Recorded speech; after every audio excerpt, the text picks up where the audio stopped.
बिस्मिल्लाहिर्रहमानिर्रहीम अस्सलाम वालेकुम वरहमतुल्लाहि वबरकातुहू। मैं हूं आपका तबीब homeo herbalist doctor Mohammad Mukhtar Qadri, कामों के गुजरांवाला पाकिस्तान से। कुव्वत बा पैदा करने के लिए ऐसी कौन सी ग़िज़ाएँ हैं? इंशाल्लाह मैं आज आपको 5 ऐसी ग़िज़ाएँ बताऊंगा जिनके खाने से कुव्वत बा पैदा होती है। और ये वाली ग़िज़ाएँ, ये जो 5 ग़िज़ाएँ जिनको मैं अभी बयान करने लगा हूँ, ये सिर्फ़ मर्द नहीं खा सकते, औरतें भी खा सकती हैं। यानी मर्द और औरत दोनों में कुव्वतें पैदा करने के लिए, जिस्मानी ताकत पैदा करने के लिए, बॉडी को ताकत देने के लिए ये ग़िज़ाएँ बहुत ज़्यादा ज़रूरी हैं। वीडियो शुरू करने से पहले मेरी आपसे गुजारिश है कि चैनल को फ़ौरन सब्सक्राइब कर लें और वीडियो पूरी देखा करें और लाइक का बटन दबाएं और शेयर भी ज़रूर करें, ताकि ऐसे लोग जिनको इन चीज़ों का पता नहीं है, ये ग़िज़ाएँ जिनके इल्म में नहीं है, वो भी ये ग़िज़ाएँ देख के, ये वीडियो देख के फ़ायदा उठा सकें और ऐसी वीडियो सदका जारिया होती हैं। तो चलते हैं अपने मौजू की तरफ।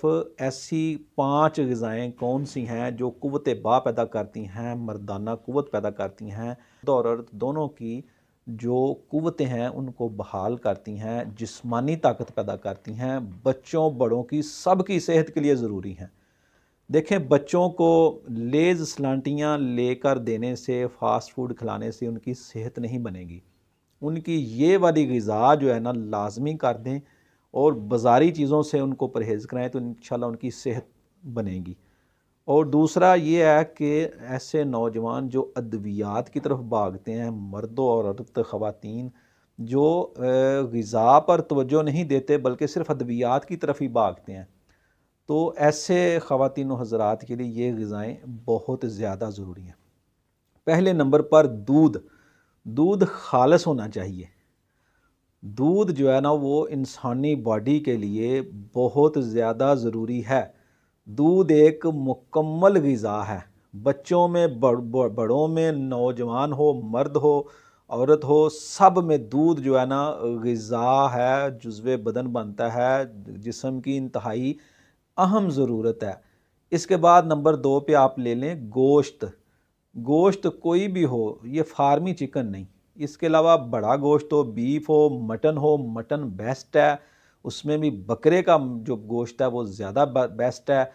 लेकिन अगर बड़ा भी हो, बीफ का गोश्त हो, बड़ा हो, कट्टा हो या गाय का हो, वो भी गोश्त जो है ना वो भी मुफीद है, बॉडी की ज़रूरत है। यानी लहम जो है, जिसको अरबी में लहम कहते हैं, उसकी बॉडी को ज़रूरत है। ये इंसान की बॉडी का अहम हिस्सा है, जुज़ है। हमारे बड़े जो थे वो कहते थे गोश्त खाओगे तो बॉडी बनेगी। यानी गोश्त जिस्म को जो है वो लग जाता है जाके, यानी जो आपने खाना है वही खुराक जिस्म में जाके बॉडी का जुज़ बनेगी, वही खून बनेगा, वही बॉडी का जुज़ बनेगी, हिस्सा बनेगी। खून जो है उसी से जो है ना हमारे टिश्यूज़ को, हमारे सेल्स को खुराक मिलती है। इसके बाद नंबर 3 पर चलें तो अंडा। इसमें भी देसी अंडा जो है ना वो मुफीद है। तिब में जो हमारे तिब्बा इकराम हैं वो देसी अंडे को ही अहमियत देते हैं। बेशक जितने मर्ज़ी डॉक्टर हज़रात जितना मर्ज़ी कहें इसमें जो है ना बड़ी ताकत है फार्मी अंडे में, लेकिन देसी अंडा ही ठीक है। देखें ना, हमारे जो बड़े लोग थे पुराने, जितने भी हमारे, वो देसी अंडे को कच्चा जो है ना वो पी जाते थे। तो फार्मी अंडे को पीने को दिल ही नहीं करता, उसमें से तो अजीब तरह की स्मेल आती है। तो देसी अंडा बहुत ज़्यादा मुफीद है बच्चों में, बड़ों में। ये कुव्वत बा बेहतरीन पैदा करता है। इसके बगैर समझ लें कुव्वत बा का आप तसव्वुर भी नामुमकिन है। कुव्वत बा के लिए अंडे बेहतरीन है, बेहतरीन है देसी अंडा। गर्मी हो या सर्दी हो, देसी अंडा आप ज़रूर इस्तेमाल करें। उसमें यह है कि सर्दियाँ ज़्यादा हों तो बॉयल अंडे लोग इस्तेमाल करते हैं, हाफ़ फ्राई करके भी खा सकते हैं।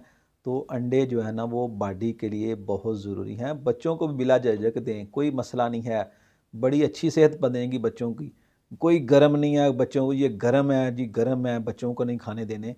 एक अंडा ज़रूर खिलाएं बच्चों को, देसी अंडा हो तो उसका ज़्यादा फ़ायदा है। इसके बाद आगे चलते हैं नंबर 4 पर खजूर। कुरान मजीद में भी इसका ज़िक्र मौजूद है। खजूर जो है वो बेहतरीन मुक़व्वी बदन है मुगल्लज़ है, मादा मनविया को भी गाढ़ा करती है, मुकव्वी बा है, क़ुव्वतें पैदा करती है, जिस्म को मोटा करती है, हेल्दी करती है। बहुत ही अच्छी चीज़ है, इसको भी अपनी बॉडी में लाज़मी जुज़्वे बदन बनाएं, अपनी खुराक का हिस्सा बना लें। अब आगे चलते हैं। इसके बाद जो है वो आप शहद, जैसे कुरान मजीद में ज़िक्र है शहद में शिफा है, तो शहद जो है वो बहुत अच्छी चीज़ है। शहद ज़रूर इस्तेमाल करें। शहद को वैसे भी खा सकते हैं, दूध में शामिल करके इस्तेमाल करें। इसका गर्मियाँ हो, अगर हरारत बॉडी में बढ़ी हुई हो तो इसको पानी में भी इस्तेमाल कर सकते हैं। कहवा जात में भी शहद को शामिल कर लें। अगर आप ये 5 चीज़ें जो मैंने अभी आपको बताई हैं, ये खुराक अपनी में शामिल कर लें, जैसे दूध, अंडा, शहद, खजूर और गोश्त, ये 5 चीज़ें, 5 खुराकें अपनी ग़िज़ा में शामिल कर दें तो इंशाअल्लाह अल अज़ीज़ आप बीमार नहीं होंगे। ये बॉडी की बुनियादी ग़िज़ा हैं। इन ग़िज़ाओं को मत भूलें, इन्हीं में ताकत है, यही जुज़्वे बदन बनती हैं, यही सेहत के लिए मुफीद हैं। तो ये ग़िज़ाएँ आपके लिए बहुत ज़्यादा ज़रूरी हैं। तो मर्दों में अगर ये इस्तेमाल करेंगे तो क़ुव्वत बा बेहतर होगी, जिस्म एक्टिव होगा, चुस्त होगा। अगर औरतें, नौजवान औरतें इस्तेमाल करेंगी तो उनमें भी जो है वो क़ुव्वतें बहाल रहेंगी, एक्टिव रहेंगी। और अगर बच्चे कम उम्र नौजवान जो है वो इस्तेमाल करेंगे वो तो सेहत बेहतरीन बनेगी, जिस्म जो है वो हेल्दी होना शुरू हो जाएगा और उनकी बॉडी स्ट्रक्चर जो है ना, जो ग्रो कर रहा है, जो ग्रोथ कर रहा है, वो भी बेहतरीन बनेगा। उम्मीद है आपको वीडियो पसंद आई होगी। अगर आपको पसंद आए तो अपने दोस्तों के साथ ज़रूर शेयर करें। मेरी दुआ है कि अल्लाह ताला इस बाबरकत महीने के सदक़े आप पर अपना ख़ास फ़ज़ल और करम फरमाए और अपने प्यारे महबूब हज़रत मोहम्मद मुस्तफ़ा सल्लल्लाहु अलैहि वसल्लम के वसीला जलीला से तमाम मुसलमानों के हाल पर रहम फरमाए और उनको तंदुरुस्ती और सेहत वाली ज़िंदगी अता फ़रमाए। दुआओं में याद रखिए। मिलते हैं किसी नई वीडियो में नए टॉपिक के साथ। इजाज़त दीजिए। अस्सलामु अलैकुम वरहमतुल्लाहि वबरकातुहू।